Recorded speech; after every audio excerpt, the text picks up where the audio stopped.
So you can get a lot done in a weekend if you can. just want to quickly DIY a project, but you have to plan. You know what? The planning is the biggest thing, because so often I talk to homeowners who have attempted a project and they run out of steam. And when I start to dissect why, it's because they didn't set realistic timelines. Right. Money's one thing. It's always important to budget. Yes. But if you don't budget your time properly, you're really going to, well, run out of time, but then run out of gusto, and then it will never get finished. Yes, you'll just sit there and you'll be will. looking at it and it'll be awful. So It you will have to know your taunt limit. you. It'll taunt you. It will. I'm not done, look at me. Exactly. You have to know your limits. You have to know what you can get done in a Know Saturday. your limit, DIY within it. I've said it before and I'll say it again. It's true. So true. So the biggest thing for planning is to not think about your weekend warrior project on Saturday morning. No. Don't start planning then. Give yourself at least a week ahead of time to start digesting the process of the project. So I wanted to share a chart that I've created, and I swear I actually use this for every single solitary project that I tackle.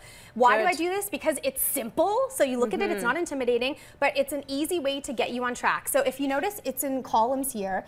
I have the steps, I've got the materials, I've got the time, and I've got the cost. What works great with this is, regardless of the project, if you're taking on a kitchen, a basement, a porch, even painting a piece of furniture, you start to think through the steps and write them down. They don't need to be in order in this. You just start writing them down on your chart. Yes. Then you can apply materials. So I've got one, this was for the porch project actually, and this, I absolutely created this for the project. So I start to apply materials. So something as simple at the top as removing the shutters. That's going to take some time, but you think, oh, how long can that take? It took an hour to get the ladder set up, to climb up and down the ladder, get the mailbox taken off, the address plaque. That takes time. See, after that, I'd be done. Oops. Right? I'm like, is it lunch?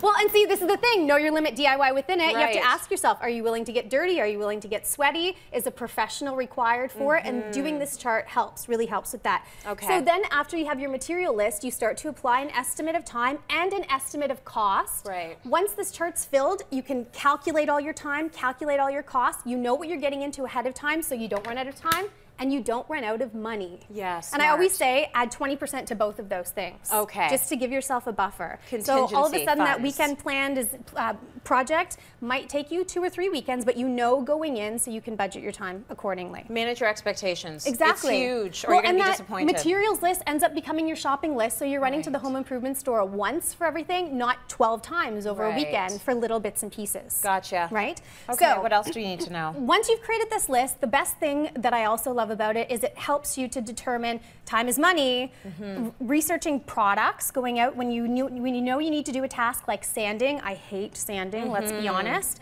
So I went to the store and I was looking for something other than sandpaper. What can help me get through, because I didn't have the time for sanding. So I found this product. This is a perfect example. Crud Cutter. It's like liquid sandpaper that doesn't need to be rinsed after. So I washed it on. 10 minutes later I was painting.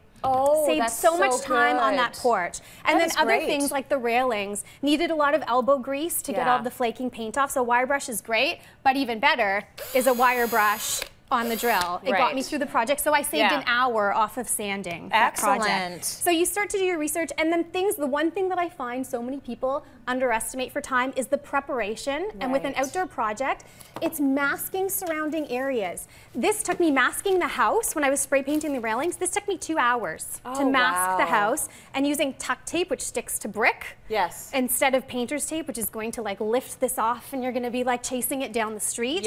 Knowing the right products, doing the right preparation, anticipating your time, anticipating your cost will make you happy, because the job will get done. What also is good about that is it breaks everything up into doable tasks, and I think that's a big one when you're a weekend warrior, so you can actually tackle piece by piece. The one other thing about this that I want to point out using this chart, you can work backwards from cost. If you're on a budget, set yourself a budget, then work and find the materials that will fit your budget to get that done. Great tips and great project. Let's go to break. More coming up.